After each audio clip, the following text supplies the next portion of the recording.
you've highlighted, do you feel that perhaps, the Kenyans, of course, and leaders have gotten more creative? Do you feel like, your efforts as the commission, even as the chairman, could be frustrated in a way? Because on one hand, you want to net this, but on the other hand, whatever you want to net seems to be running away and getting more creative. That is true. That's why I said one of the things we have to do is really go down to the root of corruption, because that's the only way we can deal with it. So on our part, we need to be more creative also. We need to be more innovative. We can't be using the methods that we were using yesterday, because these people with the technology now, theft used to be real cash carried in bags and gunias. Now it is not. Now it is wired. Now it is somebody tweaking something in the system, and money is flowing to places where you don't know. So we too need to up our game in terms of innovation, creativity, understanding how things happen, upgrading our technology, and so on. And that is something that we are certainly doing, so that we catch up with the thieves, if not stop them. And so in dealing, the call for prosecutorial powers, in trying to net all these things, to what extent, if you could divulge perhaps, to what extent you'd like, the commission in depth, empowered more, because this is something that would need to go through Parliament. But to what extent, because now you see on the other side, the legislature are members who, in one way or another, have been accused of, participating in corruption. And so, knowing Kenya as we are, we would still find a way of still, going around the prosecutorial powers and the prosecutorial, position and mandate of the commission. How then would you then effectively say that these powers will then help navigate through the tides that you've listed to us? There are two ways we can actually go about it. One is to go through review of the Ethics and Corruption Act that gives us mandate, so that that prosecution is added to our mandate. That's one way, which requires legislation. There's another way that does not require legislation, and this is a way that we hope to pursue with the new DPP, in the sense that they could actually second their officers to EACC, so that we have an office of prosecution. They are not part of EACC, but they are still under the office of the Director for Public Prosecution, but they are domiciled within the EACC, so that we process things at the same time.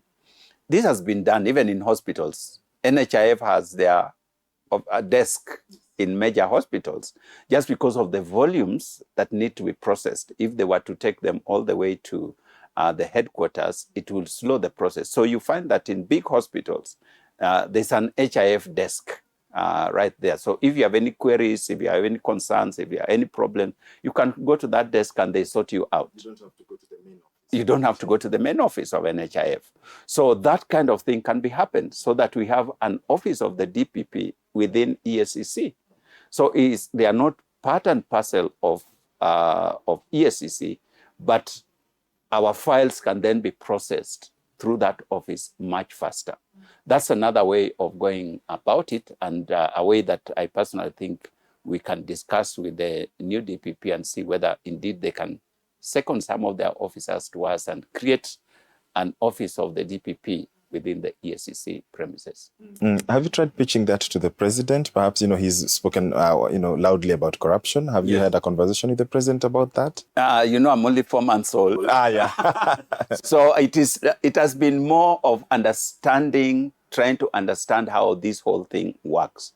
So some of these ideas are coming as we go along, as you get to understand how our operations are and so on. So indeed, when the right time comes, we could talk with the head of state. But as I say, something like that may not even require the president. It would be a collaboration that we work with the office of the director for public prosecution, they say, this is one option. Why can't you set up your office, a department for economic crimes within EACC? And so that would help us hasten the processing of our files when they are here, and they can participate. Because you see, what happens is that once our whole team has processed the files, we go through a very rigorous process. And that's why you find that very rarely are EACC cases thrown out, because of that rigorous process we go through. Now, once we have done that, we take the file to the Office of the Director for Prosecution. And naturally, they also have to go through that file, assess the evidence and everything, and be convinced that this is worthy of taking forward. So instead of that, if this team were to be domiciled here, that process can be a one process where these people sit together, analyze data together, and the DPP officers can say, this will not go through, let's look for this and the other. And that can help the process to move forward. You've said the EACC, cases are hardly dropped, but on the flip side, when you look at the cases that have been dropped in the past, especially in the last 1 year, out of people who have been accused or suspected of various crimes, various offenses, but then at the end of the day, when such people will need to run for office, they will need to come and get a clearance certificate from EACC. So does the withdrawal of such cases, such actions by different agencies, perhaps in a way undermine the integrity? Because at the end of the day, you will have to rely on what files you receive from other offices, and if someone has been cleared, then you issue a clearance certificate. Does that undermine perhaps what you do as the commission? Yes and no. Yes, in the sense that if cases were dropped merely on technical grounds, as like sometimes happens, but there was indeed an offense committed, a crime committed, then it undermines. Because this person can then say, this case was taken to court, it was withdrawn, why are you looking at it? But no, if the case was dropped because indeed there was no evidence or there was no crime that was seen to have been done, then it makes our process easier. We can clear that person. So that's why I say yes and no. It really depends on what was the motive behind the dropping of the case. Yeah, and for us, we have to assume that it was dropped in good faith. And then now, that sort of plays out negatively in the public image on the, the first word on the role of the commission, the ethics part. Have our morals and ethos gone down in terms of even how we, analyze and look at even how the other departments, state agencies handle some cases? There's the certificates that are issued by EACC for clearance are based on recorded information. So you can be a thief and a robber, but you have never been caught. There's no record anywhere.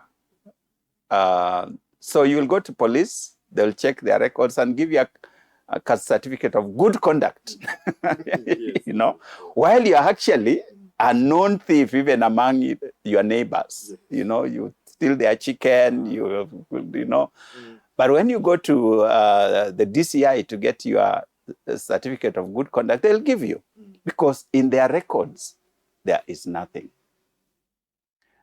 Same with EACC. We will look at recorded evidence. So we can't suspect you and say, this person looks like a thief. No, we can't do that. So in that sense, there's a sense in which clearance certificates have weaknesses. All you have to do is keep yourself away from the law, and you're a good citizen. Yeah. As we bring this conversation to a close,